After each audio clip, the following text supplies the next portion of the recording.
Are you building up psychological debt? In today's video, I want to break down how most people build up psychological debt.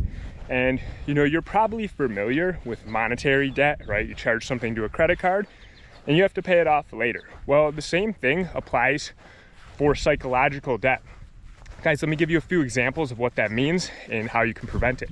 So first things first, psychological debt is simply doing something that is harming your future, that you're gonna have to pay for. So in this example, right, you go on a weekend drinking spree, right? You go binge drinking all weekend long.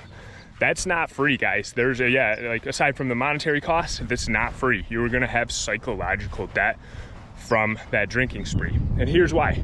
Because when you engage in a low level activity like that, something that is lowering your vibration, right? It's putting you into a low frequency, a low state of mind. You're gonna take a few days to recover from that. It's not like you're just gonna be able to bounce back and immediately be on your schedule. So I want you to think about, like, last time you went out drinking, did you wake up the next morning ready to kill it, ready to dominate, ready to accomplish everything on your to-do list, ready to hit the gym, ready to fuel your body with all the proper foods? Or did you sit around on the couch, order a pizza, drink some more, maybe smoke some weed, and you felt in a fog all day long? You're sitting around and just not feeling it today. And that is a perfect example of psychological debt. And that is one of the easiest, most relatable ways to explain it to people, because that carries over, right? And yeah, you could be like, oh, it's just a hangover, but there is more to it than the physical hangover, right? You are putting yourself into a low mental state that takes time to recover from. Because when you're doing proper activities, you're making progress towards your goals, you're working out, you're hitting all your benchmarks, you're gonna be in a naturally high state. You're gonna feel really good. And then when you introduce something like alcohol that has no positive side effect whatsoever, you're smashing that down. You're smashing that down pretty much as low as it can go. Combined with other potential emotions you may be feeling, that's an easy way to get into a dark space. So psychological debt can come in the forms of other things.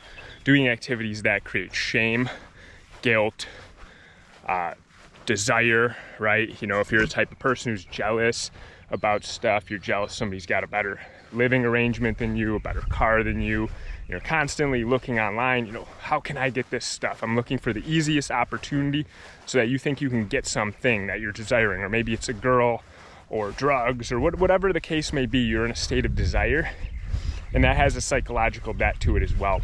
Because when you're in that state, again, it's a lower vibrational state. You never feel super good when you're in a high state of desire.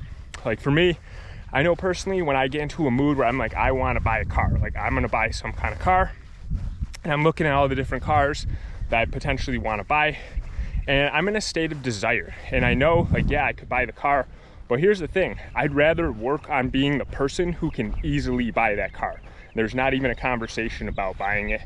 And this is done through positive action. This is done through sticking to what you say you're gonna do and actually moving forward on your goals every day. Because when you stack those habits, you stack those wins day in and day out, you're gonna move towards your goal. It's inevitable. And when you do that consistently for a long period of time, you're creating the person who can achieve anything. And you're not in a state of desire, because you know that through your actions, your positive actions, you're gonna be able to get what you want. Guys, psychological debt is a big thing that's weighing you down. So next time you're gonna make a decision that you have, here's a good benchmark for how to know if something's gonna create psychological debt, is if you have to play those mental gymnastics in your mind, justifying why you should do this before you do the act, and then you convince yourself, hey, this is okay, I'm gonna do it.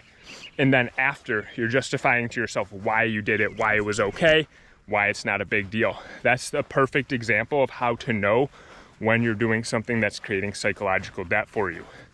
Because those mental gymnastics, that's your subconscious letting you know, like, hey dude, don't do this, it's gonna screw you up, it's gonna make you worse, it's gonna hold you back.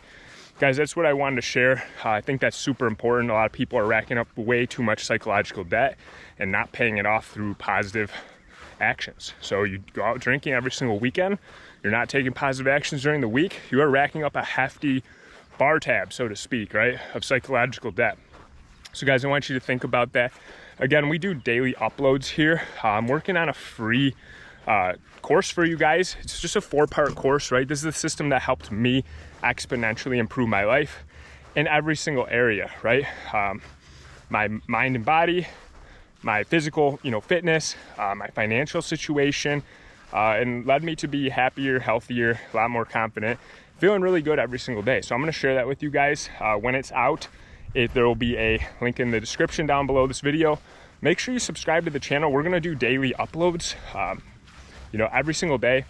Give this video a thumbs up and let me know. Leave me a comment. Psychological debt.